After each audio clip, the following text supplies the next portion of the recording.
الأجل يا إمام الأجل يا إمام الأجل يا إمام.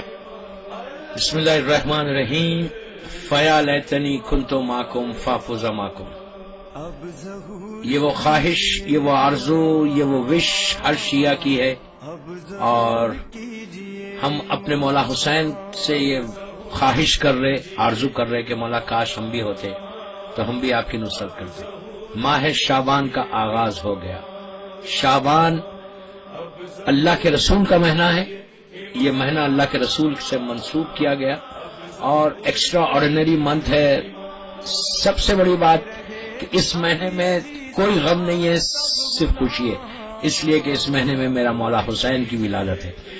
اور اس مہینے کا آغاز پہلی شعبان بی بی زینب سے ہے، 3 شعبان مولا حسین سے، 4 شعبان مولا عباس کی ہے، 5 شعبان چوتھے امام ہے، پھر 6 شہزادے علی اکبر ہے، اور 7 شعبان شہزادے قاسم ہے.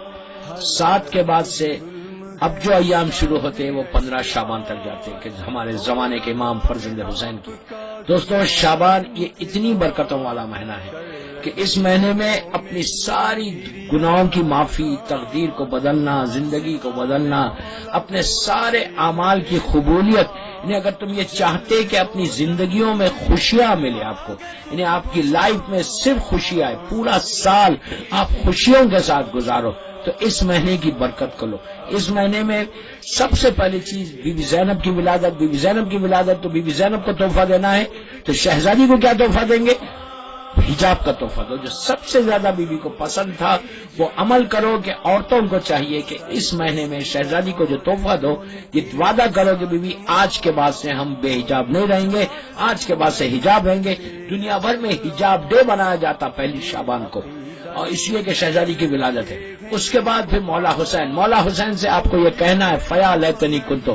زبان کی نوک سے بولنا نہیں ہے بلکہ دل کی گہرائی سے بولنا ہے کہ مولا کاش میں کربلا میں ہوتا.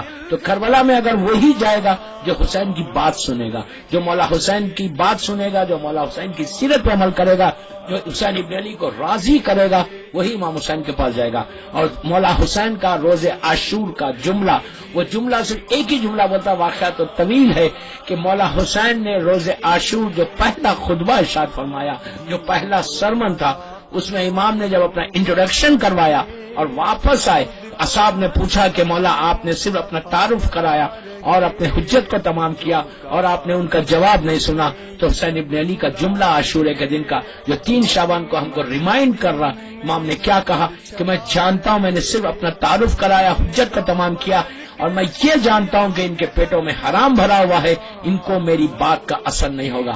تو دوستو ایک چیز یاد رکھو، شعبان کا مہینہ شروع ہو گیا. مولا حسین کو اگر راضی کرنا ہے تو رزق حرام سے اپنے آپ کو بچاؤ. اگر رزق حرام تمہارے پیٹ میں رہے گا تو کبھی حسین کی نصرت نہیں کر سکتے، کبھی حسین کی مدد نہیں کر سکتے. اب تک جو کچھ ہو گیا ہو گیا، لیکن اب یہ وعدہ کرو مولا حسین سے 3 شعبان کو کہ مولا ہم آپ کو یہ گفٹ دے رہے کہ ہم یہ تحفہ ہے آپ کی سالگرہ کا کہ آج کے بعد سے ایک دانہ بھی، ایک سیڈ بھی یا ایک ڈراپ آف واٹر بھی ہم رزق حرام کا اپنے پہ زبان پہ نہیں رکھیں گے.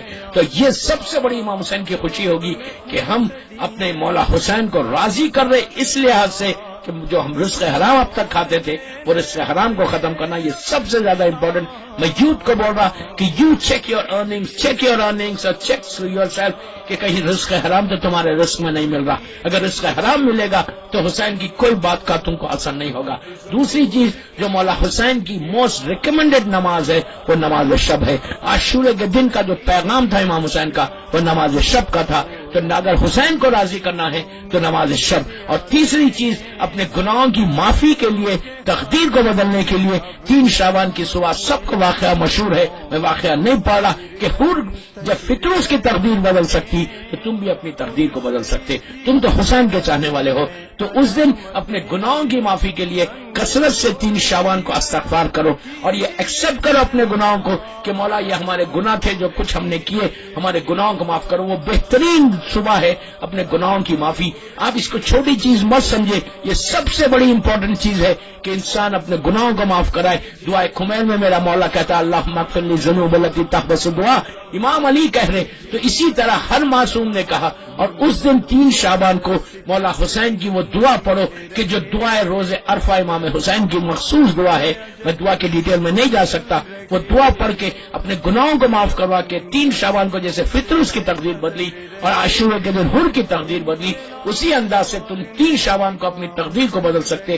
زیارت مولا حسین روز عاش، زیارت وارثہ پڑھو اور زیارت وارثہ پڑھ کے اپنے گناہوں کی معافی، جو سب سے امپورٹنٹ چیز ہے دوستو۔ اس کے بعد بھی 3 شعبان 1 سال کے بعد واپس آئے گا، تو اس کے لیے بہتر ہے کہ اپنے گناہ اگر ہمارے معاف ہو جائیں اور امام کو پرومس کرنا، اس لیے کہ امام نے اس وقت کے یزید کو قتل نہیں کیا تھا۔ امام کا میسج کیا ہے کہ ہر دور میں ایک یزید ہے، تو امام کا پیغام کیا ہے کہ یزیدیت کو قتل کرنا۔ آج بھی ہماری جو جنگ ہے وہ یزیدیت کے ساتھ جنگ ہے، تو اس جنگ کے لیے بہترین چیز کہ اسلام میں مولا حسین نے جو جہاد کیا وہ پورا ایک اسلام کا فریم تھا، ٹوٹل اسلام کے لیے حسین نے جنگ کی تھی۔ تو ہمارا بھی یہ فرض کہ 3 شعبان کو مولا حسین سے وعدہ کرے کہ ہم مولا ہم اسلام پہ عمل کریں گے، آپ کی شریعت پہ عمل کریں گے، آپ کے جد کی شریعت پہ عمل کر کے ہم اپنی زندگی کو اسی پاتھ پہ لے کے جائیں گے، اسی پیٹرن پہ لے کے جائیں گے جو آپ کا راستہ تھا مولا، جو آپ کا راستہ تھا اسی راستے پہ لے کے جائیں گے 3 شعبان۔ اور اس کے بعد بھی مولا عباس کی جو اطاعت کا جذبہ ہے 4 شعبان کو وہ دعا کرو کہ اللہ ہمارے لیے بھی وہ اطاعت کا جذبہ ہمارے پاس آ جائے کہ ہم بھی مولا حسین کی اور اللہ کی اطاعت کرے۔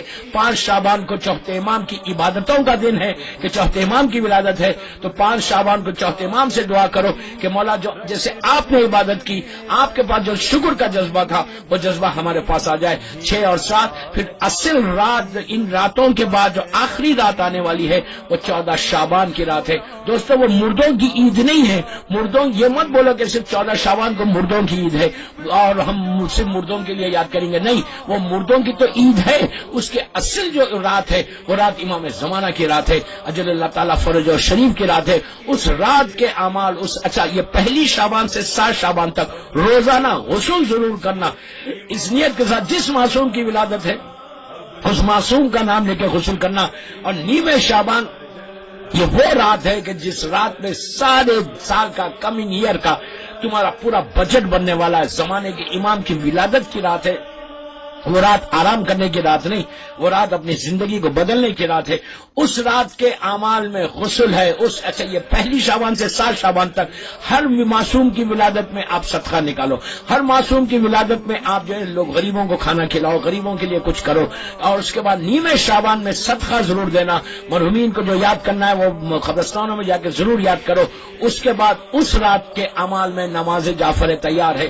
عام طور پر یہ نماز نہیں پڑھائی جاتی، عام طور پر مسجدوں میں یہ نماز نہیں پڑھائی جاتی، لیکن آپ انڈیویجول طور پر پڑھو۔ اس رات کے مخصوص اعمال میں نماز جعفر تیار، یہ وہی نماز موسٹ ریکمینڈڈ پریئر ان فقہ جعفری، اس سے زیادہ ریکمینڈڈ پریئر نہیں ہے۔ اللہ کا رسول کہتا کہ ستاروں کے مانند بھی اگر تمہاری حاجات ہے اور تم اگر یہ نماز پڑھو گے تو اللہ تمہاری حاجات کو پورا کرے گا۔ تو اللہ کا رسول جس کو ابو جہل نے صادق کہا، وہ رسول کا یہ وعدہ ہے کہ ستاروں کے مانند بھی اگر سٹارز کے مانند بھی تمہارے حاجات ہے تو وہ حاجات پورے ہوں گے۔ تو اس رات میں امام کی نماز جعفر تیار پڑھو، 4 رکعت نماز آپ کتابوں میں دیکھ لیں۔ اس کے بعد آپ سلامتی ہے امام زمانہ کی نماز اس رات میں ضرور پڑھنا، ایاک نعبد و ایاک نستعین والی نماز ضرور پڑھنا، اور اس رات میں امام کی جان کا صدقہ ضرور دینا۔ وہ صدقہ اسی لیے دینا کہ تم وہ اس رات میں مولا کی جان کا صدقہ دو گے، سال بھر تم بڑے بڑے میجر ڈیزیز سے بچ جاؤ گے۔ دیکھیں بیماری تو آئے گی لیکن بچ جاؤ گے، بیماریوں سے بچو گے، تمہاری حاجات قبول ہوں گے، اور حاجات جب قبول ہوں گے 15 شعبان کی صبح میں امام کو 100 مرتبہ صلوات پڑھ کے ہدیہ کرو۔ انشاءاللہ میں دوسرے اپنے میسج میں امام کے بارے میں، استغاثے کے بارے میں بولوں گا انشاءاللہ۔ مولا سلامت رکھے اور مولا سب کو خوش رکھے۔